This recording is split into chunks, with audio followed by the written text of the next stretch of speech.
C'est le moment revient sur ces séquences de séries qui nous ont marqués. Une mort brutale, des adieux déchirants ou un simple dialogue. Des séquences dont on se rappellera toujours. On pourrait les raconter encore et encore avec la même émotion. Vous vous souvenez? C'est le moment où... If the apocalypse comes, beat me.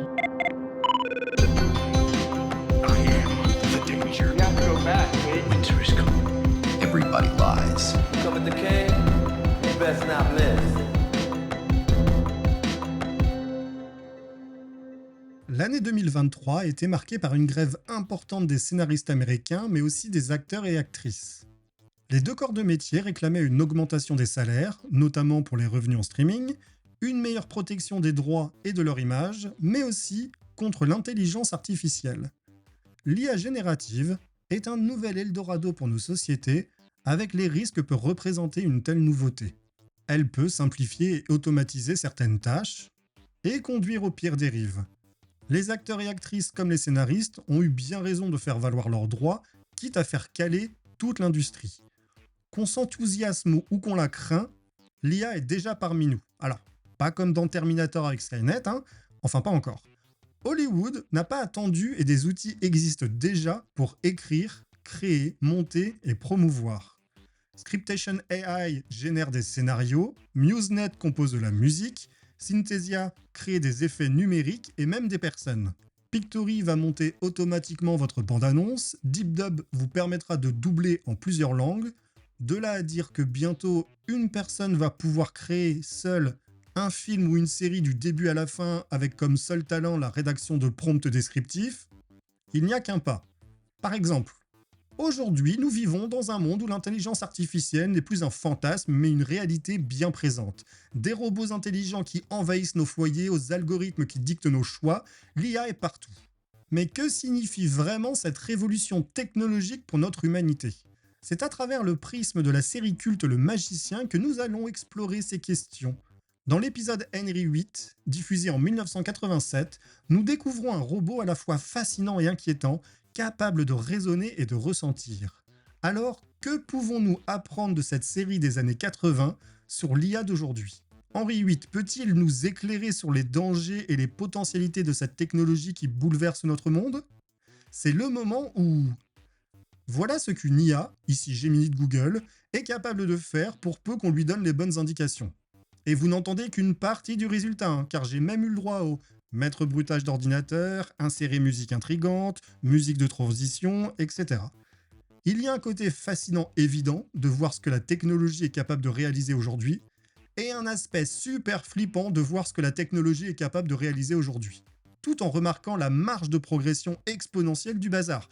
On se rassurera en se disant que la main de l'être humain est encore nécessaire, mais ça donne surtout envie qu'on légifère urgemment sur la question au sein de nos institutions politiques. Est-ce que l'on a envie d'un monde où la création est générée par une intelligence artificielle ? Je ne crois pas. Est-ce qu'une IA aurait pu avoir l'idée de la série Le Magicien et de ce moment ? Pas sûr. C'est le moment où les apparences sont trompeuses. Dr. Post, please come. Dr. Gadbury appears to be injured.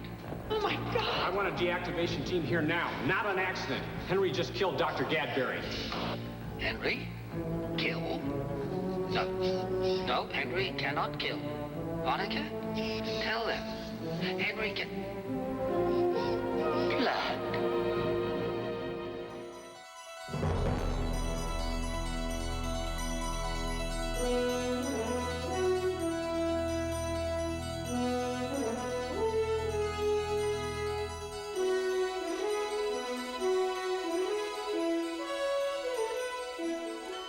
Saison 1, épisode 19. Pour celles et ceux qui ne seraient pas familiers du Magicien, en gros, toutes les personnes qui ne sont pas nées dans les années 80 et ont passé une partie de leur enfance devant la télé, c'est l'histoire d'un concepteur de jouets, Simon McKay, aucun lien de parenté avec Vic de The Shield, mais aussi de matériel pour personnes avec un handicap, il est lui-même de petite taille, et travaille parfois pour le gouvernement. Mais surtout, il combat le crime, protège son pays et résout des enquêtes.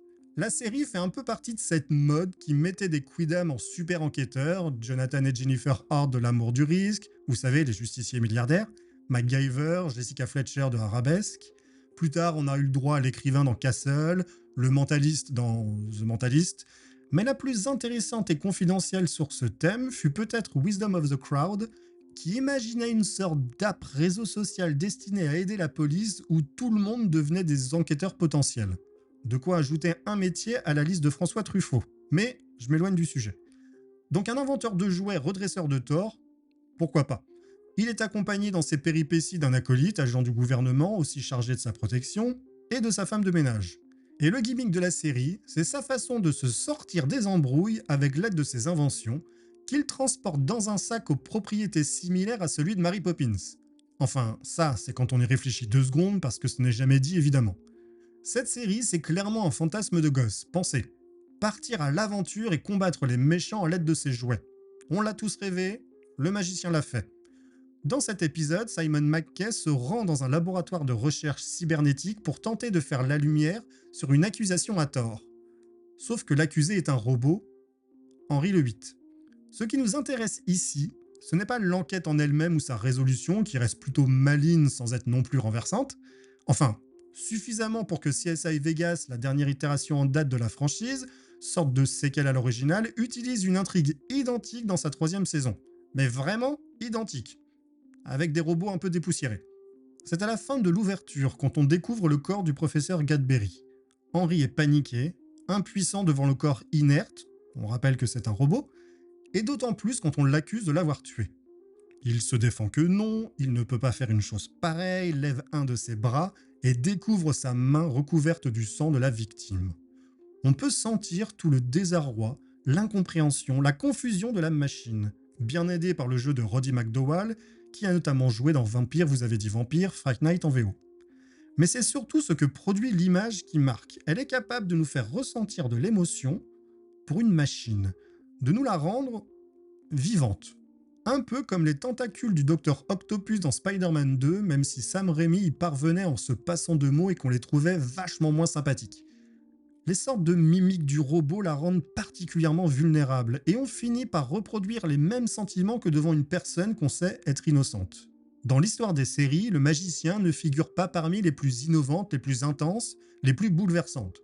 Bref, elle ne s'est pas inscrite dans le panthéon des plus grandes. C'est à peine si elle a marqué son époque. Ce moment, c'est un souvenir de gosse, passé devant la télé les samedis après-midi, mais un souvenir suffisamment fort pour qu'il reste 30 ans plus tard. Et mine de rien, qu'il se soit autant imprimé dans ma mémoire n'est pas anodin. Évidemment, aujourd'hui, je ne le regarde plus tout à fait du même œil, et les choses qui m'enthousiasmaient à l'époque se sont un peu atténuées au fil du temps et de l'âge. Mais je n'ai pas envie de nier un plaisir passé. Et surtout, de garder une sorte de clairvoyance sur les réelles qualités de cette séquence et de la série elle-même. Dans son approche du métier de critique de cinéma, Philippe Rouillet, qu'on peut lire dans Positif et entendre au Cercle sur Canal+, parle d'être objectif avec sa subjectivité. Une formule que j'apprécie et qui résume bien l'approche que je fais du métier de critique et comment l'exercer. Donc on peut sourire à l'énoncé du magicien en se disant que ce n'est pas très sérieux de la célébrer dans le podcast de façon plutôt positive, c'est-à-dire pas comme avec Carrie Offshore, c'était l'épisode 9 de la 2e saison. Mais je ne vais pas m'interdire de citer de telles séries et de telles séquences, d'autant plus quand elles m'ont autant marqué. Et comme cité en introduction, dans un contexte où l'IA générative est partout, ce moment prend une saveur particulière. Pour rappel, cet épisode a été diffusé le 14 mars 1987. À l'époque, l'intelligence artificielle était un fantasme, comme les voitures volantes. Aujourd'hui, l'IA est là, mais les voitures ne volent pas. Elles se conduisent toutes seules, c'est un progrès, mais elles le font mal, ce qui est probablement la meilleure reproduction d'un comportement humain finalement. Il ne manque plus que les insultes. Alors, bien sûr, dans les années 80, un robot qui pense a cette saveur un peu utopiste et naïve, où l'on imagine tous les bénéfices sans trop se pencher sur l'éthique. Ce n'était pas le lieu et l'époque de la série pour poser ce genre de réflexion, du moins pas frontalement. On pouvait très bien se les poser nous-mêmes. Parce qu'une série n'a pas besoin d'être grande ou d'avoir marqué l'histoire avec un grand H pour alimenter des réflexions. Sous couvert d'être des sortes de produits divertissants diffusés sur un network, ces œuvres ne sont pas dépourvues d'intérêt, et les voir ou revoir aujourd'hui permet de se confronter à des pistes réflexives qu'on aurait tort de mésestimer. Preuve, que les apparences peuvent bien être trompeuses. C'est le moment où pas de bras, pas de chocolat.